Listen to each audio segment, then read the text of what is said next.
In 1920, a woman in Herzogenaurach, Germany, allowed her 2 sons to use her laundry room. They were making shoes, by hand, using whatever materials they could find. One was Adolf, called Adi. The other was Rudolf, called Rudy. The laundry room became a factory. The factory became a company. The company became 2 companies. And those 2 companies became the 2 greatest shoe brands in the world. And the town of 7,000 people, split itself in 2, separated by the river. Adidas on one side, Puma on the other. And it remained that way for 50 years. The Dassler brothers began making shoes in 1920. Their father was a cobbler. Their mother ran the laundry. They had little except the tools of the trade and one very specific vision. Athletic shoes should be built for athletes, not for fashion, not for appearance, for performance. By 1925, they had a factory. By 1933, they had 50 employees, and by 1936, they secured one of the greatest endorsement deals in history, even though nobody called it that yet. Adi Dassler drove to Berlin. He went to the Olympic Village, and he knocked on the door of Jesse Owens. He opened a suitcase and fitted him with shoes.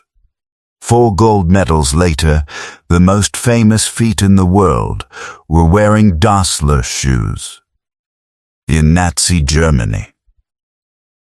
At the Olympic Games that Hitler intended to showcase Aryan supremacy, Adi Dassler never described it as political.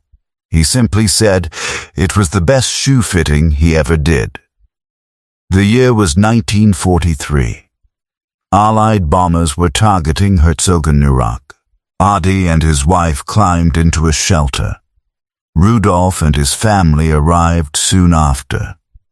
In the darkness, Adi looked up and said, "Here are the bloody bastards again." Rudolf believed he was not talking about the bombers.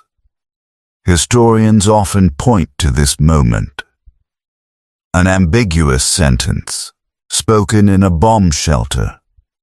One brother heard it one way. The other may have meant something entirely different, or perhaps they both meant exactly what the other heard. In 1945, American soldiers occupied Herzogenaurach. Both brothers were interrogated. Adi was released.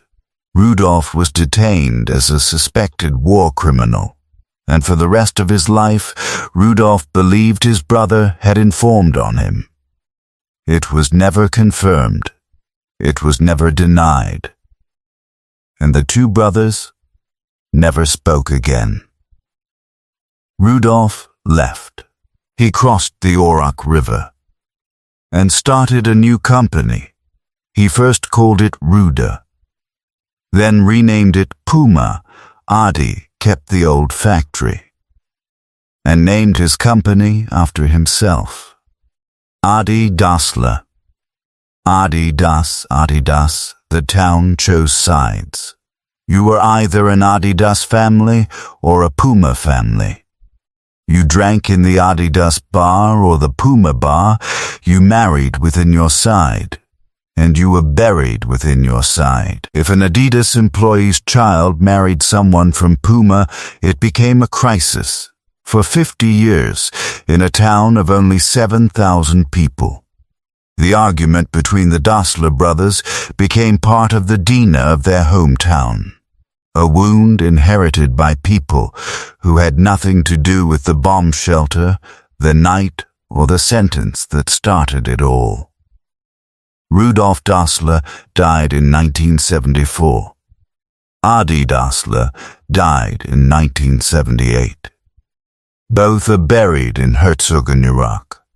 at opposite corners of the same cemetery, separated by the greatest possible distance, while still sharing the same ground. Then, 62 years after the split, employees from Adidas and Puma played a football match together in Herzogenaurach.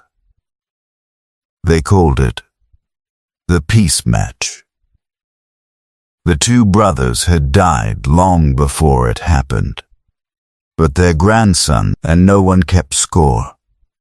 There is grass between the two graves, and after all these years it has not changed.